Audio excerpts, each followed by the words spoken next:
যখন আমরা বামপন্থীরা মানবিক করিডোরের এগেনস্টে কথা বলেছি তখন বিএনপিও কথা বলেছে, আমরা যখন বন্দরগুলো বিদেশের হাতে দিয়ে দেবে তার বিরুদ্ধে কথা বলেছি তখন বিএনপিও কথা বলেছে, এমনকি আমরা যখন জাতীয় নিরাপত্তা উপদেষ্টা হিসাবে এই খলিল সাহেবকে করে তখন বিএনপি কথা বলেছিল। কিন্তু সেই বিএনপিকে কেন জানি কোন রহস্যের কারণে এই খলিল সাহেবকেই ফরেন মিনিস্টার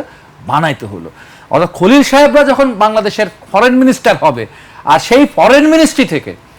আমেরিকার বিরুদ্ধে যাবে, এমনি আপা যেগুলো হিন্টস দিয়েছেন এগুলো একেবারে একাডেমিক, এই সাথে আমি পুরোপুরি একমত। কিন্তু রিসেন্ট যে আপডেট, একেবারে আমেরিকা থেকে এসে মানে আসা এক মানুষ, ঠিক আছে, এক রহস্য পুরুষ